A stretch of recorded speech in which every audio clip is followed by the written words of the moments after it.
Student, मेरा नाम है चेतन कठोलिया। आप सभी को यूट्यूब के चैतन्य मैथ्स क्लासेस कोचिंग में स्वागत है। तो आज का जो हमारा जो टॉपिक है प्रश्नावली 3 है, वो भी अध्याय 1 से लिया गया है। नहीं, प्रश्नावली 4 पढ़ेंगे, वही बहुपद से लिया गया है। कहाँ से लिया गया है? बहुपद से। ठीक है, जिस चीज़ को आपको समझाने वाला हूँ उस चीज़ को आप थोड़ा ध्यान से देखना, ठीक है, क्योंकि इस टाइप के क्वेश्चन को पूछे ही जाते हैं। ठीक है, तो सबसे पहली बात करते हैं, यदि आपके पास फार्मूला पर ही बात करते हैं, बहुपदों के जैसे यहाँ पे दिया रहता है कि क्वेश्चन में क्या बोला गया था कि यहाँ पे क्वेश्चन में क्या बोला गया था कि शून्यकों का योगफल, शून्यकों का योगफल, ठीक है, इन शून्यकों का योगफल देखते हैं। पहली बात तो शून्यकों का योगफल क्या होता है। जैसे कि मेरे पास कोई दो मूल है, अल्फा प्लस बीटा, जैसे अल्फा और क्या हो गया बीटा, दो मूल है, ये क्या है, दो मूल है। तो योगफल मतलब समझते इन दोनों के बीच क्या लग जाएगा, जोड़ने का चिन्ह लग जाएगा, अल्फा प्लस बीटा। और इसका फार्मूला क्या हो जाएगा, आप कॉपी में लिखो, ठीक है। तो माइनस बी अपॉन क्या हो जाएगा यहाँ पे ए, ठीक है, क्या हो जाएगा माइनस बी अपॉन ए। ये समझ में आया? ओके। अब यहाँ पे पढ़ेंगे शून्यकों का गुणनफल, शून्यकों का गुणनफल का गुणनफल, ठीक है, अल्फा इंटू बीटा। गुणनफल मतलब क्या होता है, गुणा करना, किसी दो वैल्यू के बीच अपन को क्या करना है, गुणा करना है। आगे ये चीज समझ में, इसको किसी तरह से सी अपॉन ए से, ठीक है। अब क्या करेंगे अपन लोग एक क्वेश्चन के आधार पे इसको समझेंगे, ठीक है। तो सबसे पहली बात है कि बहुपद 6x की घात 2 धन 13x धन 7 के शून्यकों का योगफल एवं गुणनफल ज्ञात कीजिए। जब आपको इस टाइप से क्वेश्चन बोला जाएगा तो क्या करना है, आपको फार्मूला याद होना चाहिए। यहाँ पे क्या बोला, योगफल और गुणनफल का यूज किया गया कि नहीं किया गया है? किया गया है ना।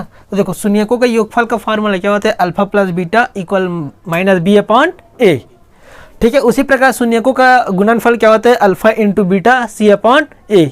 यहाँ तक समझ में आ गया? सबसे पहले ये जो चीज़ लिखा है उसको यहाँ पे लिख दो, 6x की घात 2 13x धन 7, ये आगे समझ में। अब क्या करना है, जो ए बी सी दिख रहा है आपको, दिख रहा है यहाँ पे, तो कैसे आएगा, तो इसके इससे तुलना करना होता है। किससे तुलना करना होता है, इस फार्मूला से, ax की घात 2 धन bx धन c से क्या करेंगे, तुलना। यहाँ पे क्या लिखना, तुलना करने पर, ओके। तो देखो एक ही जगह हमारे पास 6 दिख रहा है कि नहीं दिख रहा है, इसको ऐसे ही मापते हैं, ठीक है। कि देखो एक्स स्क्वायर कट जाएगा क्योंकि दोनों सेम वैल्यू के है कि नहीं है, लेकिन a और 6 अलग अलग है कि नहीं है। तो यहाँ पे देखो a का मान क्या मिल जाएगा, 6 मिलेगा कि नहीं मिलेगा, ठीक है। b का मान कितना मिलेगा, बताओ कितना मिलेगा, बताओ बताओ, क्या मिलेगा, 13। आगे समझ में, c का मान क्या मिलेगा बताओ, आया समझ में।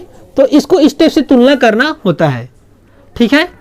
तो सवाल में क्या बोला है कि शून्यकों का योगफल एवं गुणनफल ज्ञात कीजिए। तो देखो शून्यकों का योगफल क्या है हमारे पास, अल्फा प्लस बीटा इक्वल क्या है, माइनस बी अपॉन ए, एक नहीं है। तो इस माइनस, देखो माइनस लिखो सबसे पहली बात, बी देखो यहाँ पे बी का वैल्यू कितना दिया हुआ है, कितना दिया है, 13। तो यहाँ पे आप हम लोग क्या लिखेंगे, 13। आगे समझ में, ए का वैल्यू देखो यहाँ पे कितना दिया हुआ है, 6, ठीक है, ठीक। तो उसका हो गया आंसर, किसका, शून्यकों का योगफल का इसका ये आंसर हो गया, ठीक है। उसी प्रकार देखते हैं अपन लोग किसका, शून्यकों का गुणनफल। तो सबसे पहली बात करते हैं सी हमारे पास क्या है, 7 है, और ए कितना है हमारे पास, 6 है। तो सी की जगह क्या रखेंगे अपन लोग, 7, और यहाँ पे क्या रखेंगे, 6।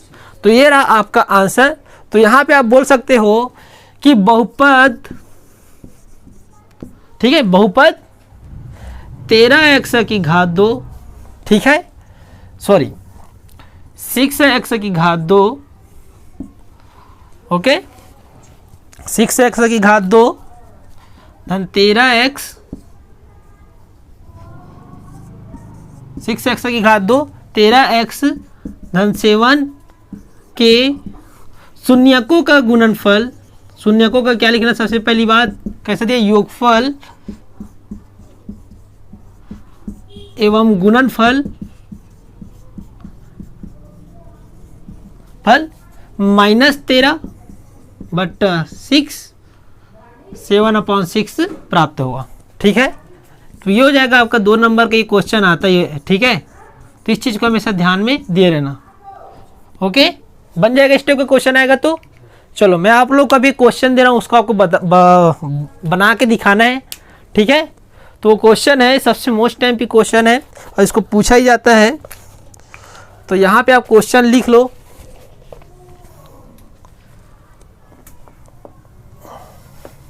अरे चलो सॉरी, इसको रहने दो, इसको अपने कॉपी में नोट कर लेना, पहली बात है।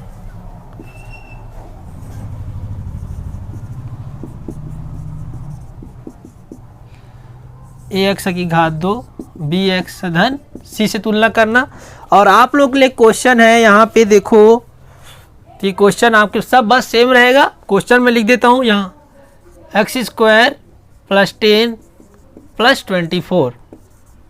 ठीक है, 10x + 24, ये क्या है 10 है, बनेगा। चलो ट्राई करो एक बार। ओके।